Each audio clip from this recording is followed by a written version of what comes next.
Yeah, you're tuned in to another episode of that Javi G show. And you know what? It's another episode of the Talking to Myself. I'm gonna try to do what was yesterday, Monday? I'm gonna try to do a 7-dayer for everybody out there. So if you know me on the socials, and you do know me on the socials because you follow me if you listen and do stuff like that, check it out. If you have any ideas for the shows coming up this week, because I'm gonna do 5. Okay, I'm gonna do Monday, Tuesday. Today's Tuesday, Wednesday, Thursday, Friday. So I'm gonna have a show for everybody out there, so we could all figure out. You know what I mean? We can kind of do our thing and see what's going on. You know, cool. So what's up, guys? How's everybody doing? I hope everybody's good out there. Hope everybody had a good Monday. Monday's always a tough day to kind of get, you know what I mean, get motivated. Tuesday's kind of an easier way to kind of swing into things, I guess, which is pretty dope. As for myself, had a good one. Wasn't too bad. Wasn't too weirded out on stuff, I know yesterday's podcast probably sounded fucking, like, insane, bro. Like, not insane, but basically just sounded like a bitch fest. You know what I mean? That's what it felt like to me anyway. Was I just felt like I was acting really girly, I was like, oh, not girly, but stuff like that. And I was kind of like, oh yeah, the PMA, and I was like, the whole PMA thing. And I want to apologize to some people out there, because I got some people out there that actually enjoy my show.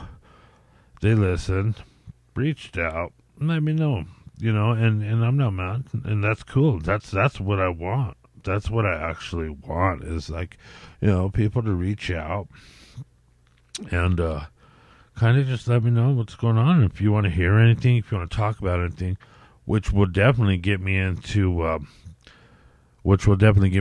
what I got going on right now. I actually, I kind of wanted to talk about hip hop and stuff like that, because I was talking to myself earlier, and I was kind of thinking to myself, I really haven't got to talk about hip hop on my end. Like, what got me into hip hop? What got me listening to hip hop? You know what I mean? Like, I have stories and stuff like that are fucking dope. You know what I mean? Like, people that actually listen to me, and people that, I don't know, that I talk to that are cool. And this, you know what? I'm going to dedicate this one to one of my buddies, my homie Andrew. Check out, I hope you check this out. I hope you like this. A while back, homie, we were talking, and homie, reached out and asked me, hey, bro, why don't you do something more on, like, hip-hop? You know what I mean? Like, on hip-hop. Like, where are you at on hip-hop? Like, what got you into hip-hop? Because you'd really want to know that. And I thought I would be able to cover that when I let Rosie interview me. But it just ended up being kind of, the interview was kind of different. Like, I didn't, and just to let everybody know out there, like, I didn't have anything to do with, like, any sort of, like, leaning on her to do questions or whatever. Like, I had nothing to do with her questions, her form, her nothing. You know what I mean? I basically just, gave her the thing. She had the show together, so she did it. So that's how that went. So I didn't really get into hip-hop too much. But I will let you know, beginning my hip-hop life, what I got into. Mijo, sit back. The year was 19... No, I'm kidding. Nah, I don't know what year it was. Probably 87, which would have made me 10 years old. 10 years old, I was like, oh, what's that? Because, don't get me wrong, before even hip-hop, because I can't even get into rap music, because I was going to jump right into rap with where I kind of got influenced. So, I mean, I got into hip-hop when my brother with my brother and his homeboy JJ, Juan Merrill. What's up? Peace out, Juan. I hope you hear this. But he heard we had been breaking, and Frankie, little Ponch. This is Juan and Frankie, and then me and my brother. But I was always the little young one that, oh, you can't go unless you take your brother with you. You can't. So that's how I got to experience a lot of things, was because I was forced to have to go with my brother, and he had to, keep an eye on your brother. Motherfucker would take all the dollars and make me go all broke like a little fat kid, all hungry, walking around the fair. Nah, I'm just fucking with you. But it was cool though. But anyway, into breakdancing. We're into breakdancing, totally into breakdancing. Breaking comes out, so it's breaking, Beach Street, shit like that. I mean, I was always influenced into music and stuff like that. And like growing up, like I was always in like yacht rock, shit like that. Night Ranger, fucking Winger, fucking shit like that, fucking Eddie Money, you know what I mean? Billy Squire, shit like that. I mean, Michael McDonald, shit like that, just funny shit like that. But not funny shit, but good shit. And then the breakdancing thing hit, you know what I mean? It was like, it was on. Everybody was kind of like, it was. I don't really remember like a lot of the music from then, because I really wasn't into music like I was. I wasn't really into music like I was until a few years later. So then, this is 10 years old, 10, 11 years old, 12, 13, boom. And this is like maybe even before that, like, fuck, I think I was way younger than that, because I was a fucking little guy, probably 8 or 9.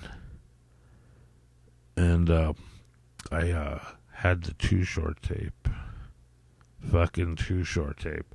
And I think it only had cuss words, and I ain't tripping. But it was recorded tape. My brother got it from somebody, so I took it from my brother. Went to my grandma's house, and I was jamming it on a little one speaker fucking box, and my grandma was like, "Oh, what are you listening to? You know what I mean? What is that?" And it's like rap music, you know what I mean? And then I was getting into shit, you know what I mean? And that was just music, and it started off with that. And then we started moving into other stuff after that, like just different shit, And I remember Two Live Crew coming out. I went to some like how you had to hang out with your brother all the time, because Pops was like, you know what I mean? So I'd be with him, and we go to metal, JJ's cousin's, Junebug's house, Junior. What up, player? If you ever hear this, bam, bro, they're playing Fuck Shop at the loudest thing. I think it was some other dude's house, but it was around that area. But yeah, fucking Two Live Crew. When I heard "Welcome to the Fuck Shop," it had that guitar riff, and it was like, holy shit, what is this? And it was like, damn, this came out. And I want to say I heard the NWA after that. It was over. After NWA, it was fucking over, because everybody in the neighborhood was on it. It was NWA, boom, boom, boom. I remember my neighbors singing fucking Hotel, get your groove, BS out my hotel room. I remember my neighbor singing that on a rooftop while we drinking 40s and shit next door to my house, and I'm like 13 years old, 12 years old doing this. You know what I mean? And with all these older people and shit like that. But it was cool. You know what I mean? Because nobody, tripped on nobody. Nobody fucking cared. You know what I mean? If you weren't from there, then, you know what I mean? It didn't matter, because, you know what I mean? To tell you the truth, where I grew up was the fucking drinking spot. I grew up right across the street from a big-ass park. And that spot, I mean, you could literally, everybody would get 40s from the liquor store over the bridge and fucking walk over the bridge and go to the park or in the train tracks down there and just slam beers. You know what I mean? And anyway, that's not my hip hop, the end of my hip hop story.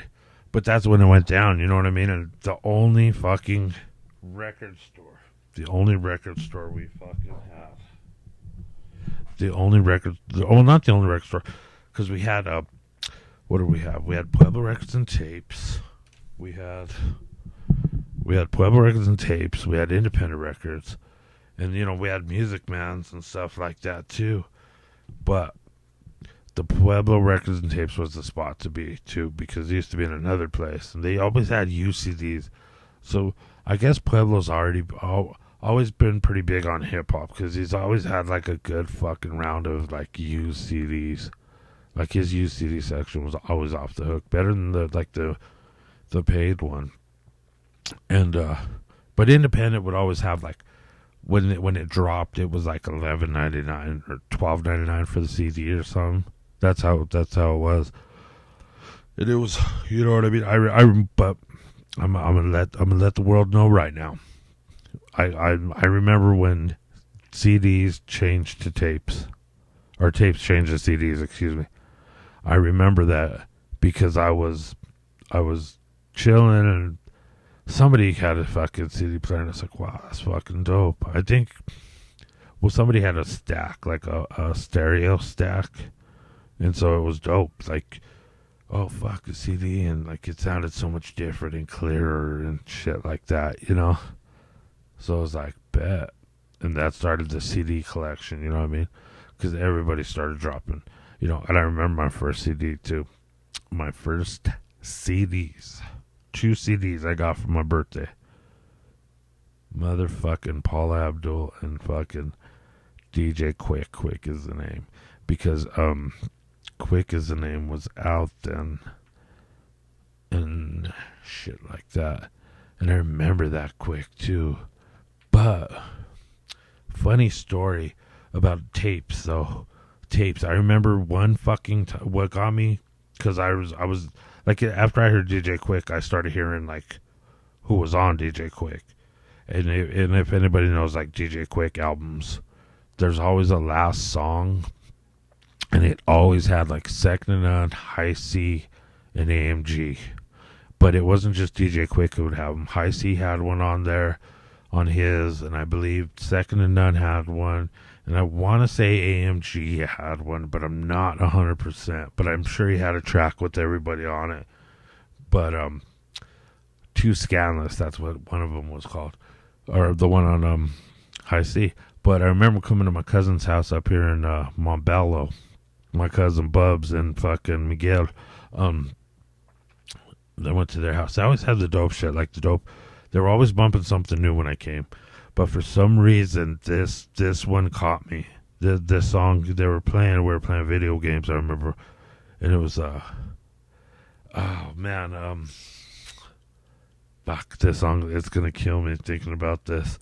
But the song had a Spanish lyric in it. And I was like, holy shit, what is this? I've never heard this before. I've never heard this. I've never heard like a Spanish, like you know, somebody speaking Spanish, and oh, fuck, sorry guys, I'm trying to figure this out. I've never heard a song in Spanish, and it was called Jack Moves, and it was so tu me gustas chinga tu madre, you know, I shot, and what's funny was that was the first song that I fucking heard. That was the first song I heard, like, from that. Yeah. That's what it is. And that song, I was like, what the fuck is that? And I heard High C, and my cousin was like, oh, that's High C. And I was like, oh, shit. And so I was like, damn, there's Mexican on that shit? And then so I was like, let me borrow this tape. Needless to say, that tape, I probably never gave it back. So I'm bad. But we got the tape back. But I figured out High C, okay, he's on this DJ Quick album, this too, High C. So I find the album, and I swear to God, no shit that us, like me growing up with who I grew up with, I mean, we started creasing our pants, you know what I mean? Creasing our bands, creasing our white tees. You know what I mean? We're the first ones to do that shit in Pueblo. You know what I mean? Like, I'm not trying to say like whatever, but we're just older people. You know what I mean? Nobody was really doing it before, and it was cool. And I saw this cover, and if anybody sees the High C Scandalous cover, check it out because it is fucking dope.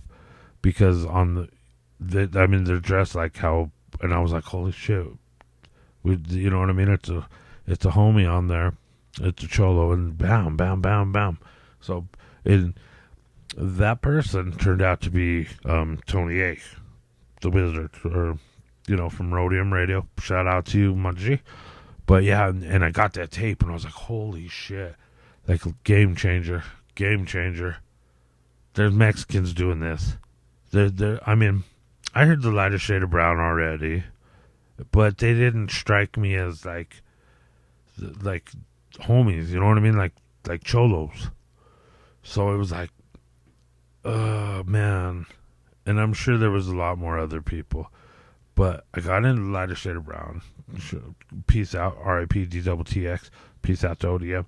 But I saw this and was like, what the fuck? There's game changer, totally. Like, this is what's going on.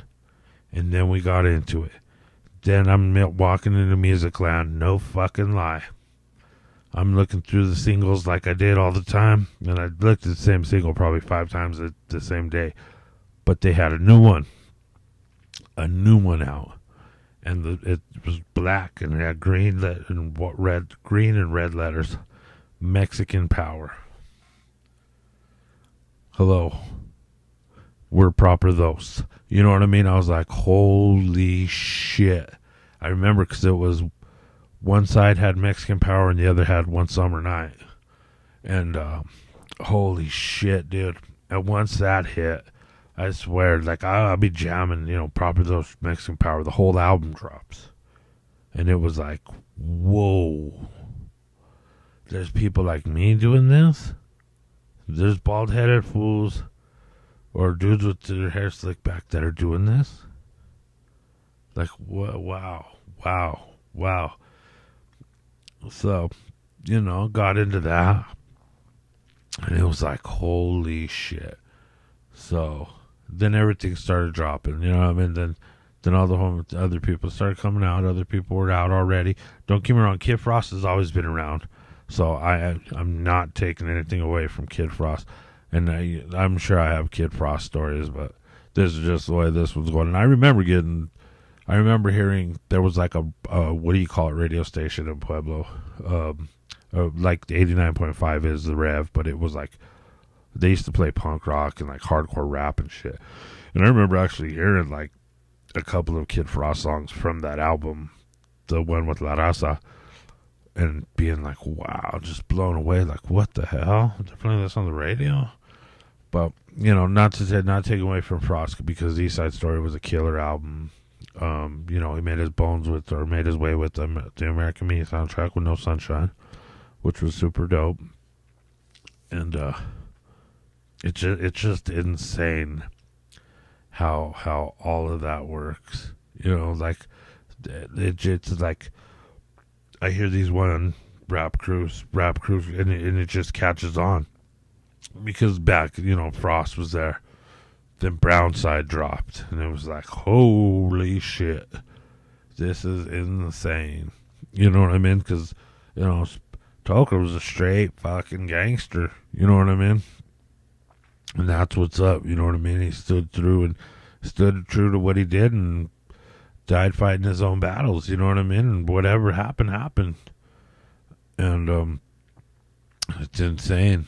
The world lost a lot when Toker passed away, because a lot of these people that looked up to him, a lot of kids that looked up to him, and people in general, because he's a hustler. It's about his money. He did what he did, but he got paid. And that's what's up. So, and it's just wow. Then there was the brown side, the Ben Davis, the khakis, the Dickies, the Cortezes. Make sure them Cortezes are white, homeboy. You know what I mean? And just stuff like that. And oh man, after the brown sides, I don't know. I kind of went in like a different direction, I think, because I kind of opened up my mind more to more hip hop, and I just kind of vibe more with. Kind of got and don't get me wrong, like gangster hip hop, gangster rap, fucking got me into everything, and I'm totally into it still. You know what I mean? Like, but I had to realize, growing up in listening to hip hop, that Los Angeles based hip hop or Los Angeles based gangster rap isn't the only rap. You know what I mean? Like, you kind of gotta open your mind. You kind of gotta, see other things. Like I'm into the East Coast. I love the Beatnuts. I love Nas. I love the Beasties. I love fucking Danny Diablo. I love West Now. I love all the East Coast, new school, old school, whatever. West Coast. I love it all. You know what I mean? Everything from everything. It's just from San Diego to the Bay. You know what I mean? Like, I totally dig all of that shit. Like, I love San Quinn. San Quinn's a shit. You know what I mean? Ramirez, fucking, from the Bay itself. JT the Bigger Figure.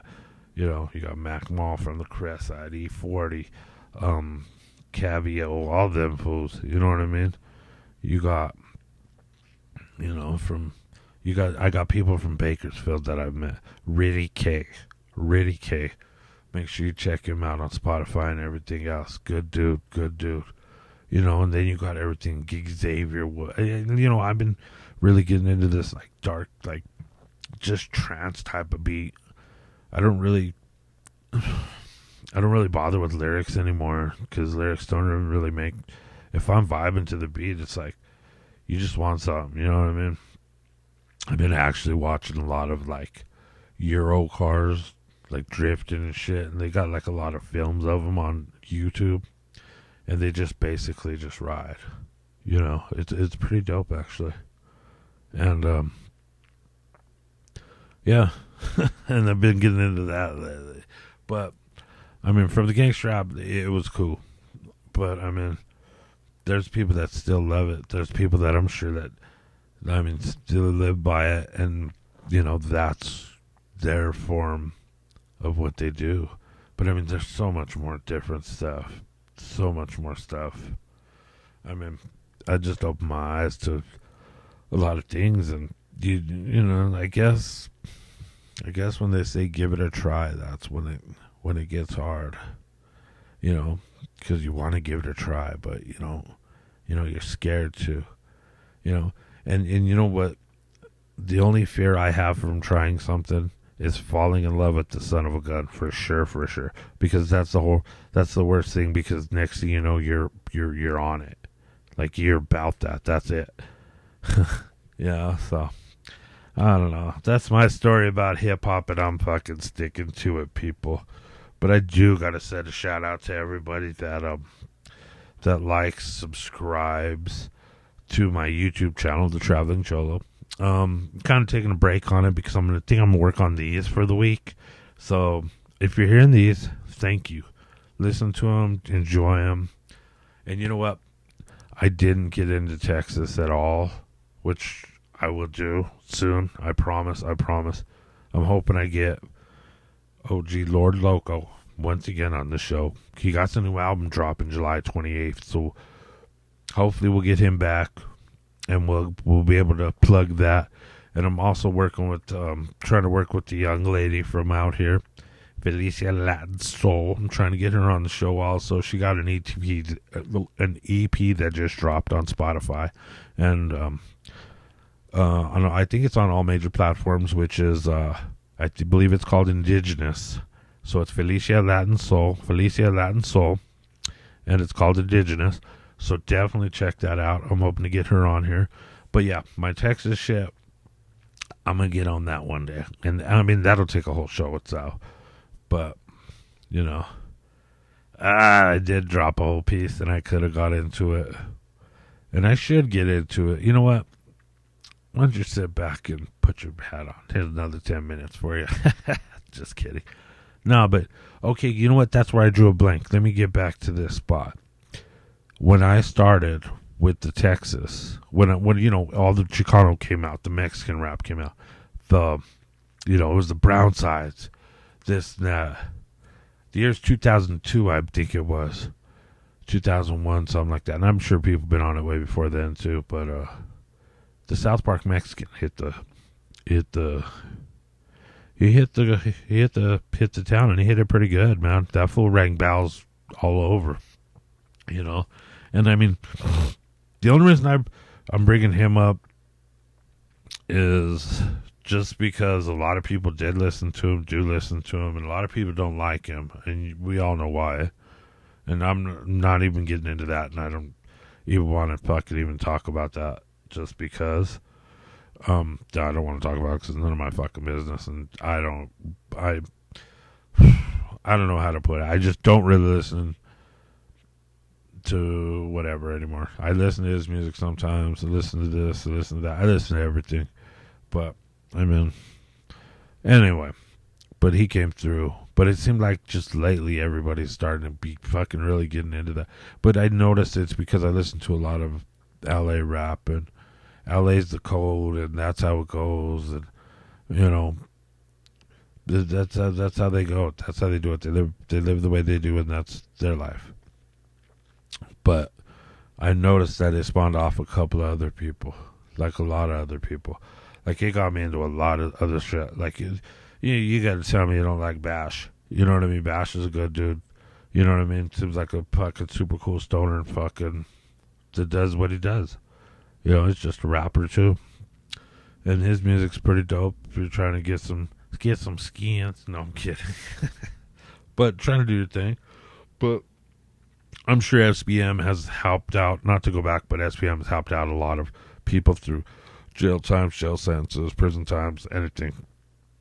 Because even when I was locked away on vacation, people would be like, "Oh, they got an SPM CD in there. They got SPM CDs. They got, you know what I mean." I don't know. I'm not touching on any of that because I don't want to. It's whatever. But a lot of other stuff came from SPM. Do you know what I mean? Like you wouldn't have, like without that, a lot of other people wouldn't have been heard in Colorado without those people coming here and sound themselves. You know what I mean? Like peace out to Rashid, because Rashid keeps that Dope House label right. You know, he's keeping that name going because that motherfucker's on the run everywhere doing shows. You know, Rashid, and then, you know, I mean, you got Falero doing what he does. You got, you know, my boy Loco living here in Colorado doing what he does. New album coming out. You know, but I mean, Texas has so much other stuff. Because growing up, I didn't bring up the fucking Ghetto Boys. I didn't bring up Seagram. I didn't bring up Mallow. I kind of just blew over a lot of stuff and didn't really think about it. I should have probably wrote down some states before I started doing this instead of writing down other things. But yeah, but Texas ran a good game. They still do. And I mean, they're still putting out dope rappers and dope content all the time. You know what I mean? Like, I ain't gonna lie, I ain't heard not one person rap like Lucky Luciano does. You know, he's a quick, he talks fast, and I guess you got to be into that sort of rap, though, which I am. Little Flip, all that, you know, Slim Thug, you know, just everything, you know, fucking Poncho V, you know, Salty Water Records. It's just a lot of things, you know, and I dig Texas' style, I dig Texas' rap, and I just dig the way they do things, they handle their business, you know, but that was my little take. That was a condensed version of Texas, because we touched Texas, LA, and New York. You know, I didn't really touch on New York too much. I don't really got no Florida and rappers and stuff like that, but Master P did a lot too.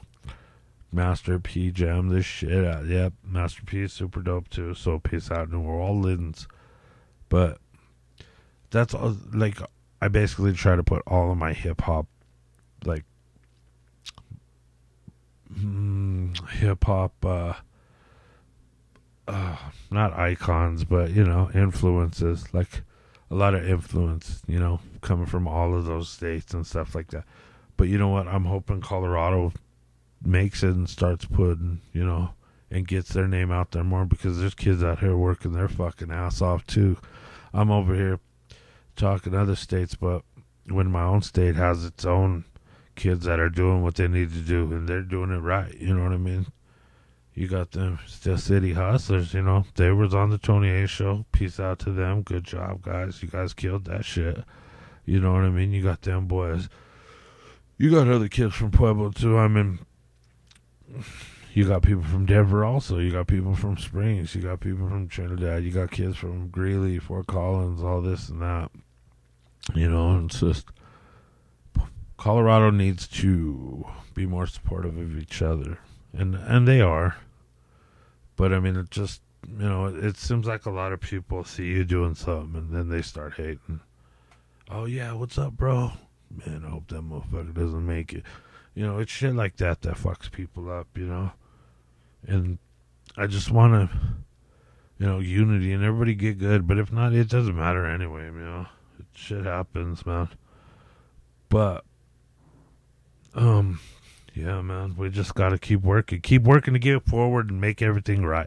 I just wanted to put this out, talk about a little influences, talk about what I like, talk about what I do. I'll work on a little something more tonight. If anybody listens to this, message me. Maybe I could throw down a little something that you want to hear, what you want to talk about, or whatever. I hope everybody has a dope-ass Tuesday. I don't think there's shit on TV tonight. I know the Dodgers play the Giants tonight. I hope it's on freaking TV, which I doubt it's going to be, because it never is. Yep, it's on ESPN tonight. The Giants against the Dodgers. But I think the Suns are going to take it all. Bucks or Atlanta, I don't know if that's over with yet. But, hell yeah, guys. Got to send a shout out to my moms. Peace, moms. Peace out to Michaels from the Indecisive. Make sure y'all check out Indecisive. Keep that BMA play. I'm trying. Shouts out to anybody that I mentioned in this podcast. Shouts out, you know what I mean? Shouts out to you for listening. So I'm going to go out with another hit single by that boy. Y'all have a good day. Heard the story from Mr. Javi G. Follow Traveling Cholo on YouTube, baby. Catch me on Spotify and Apple Podcasts. You might even catch me humping on your baby's mama's ass, but you'll still catch me doing this comedy shit. Don't forget to follow me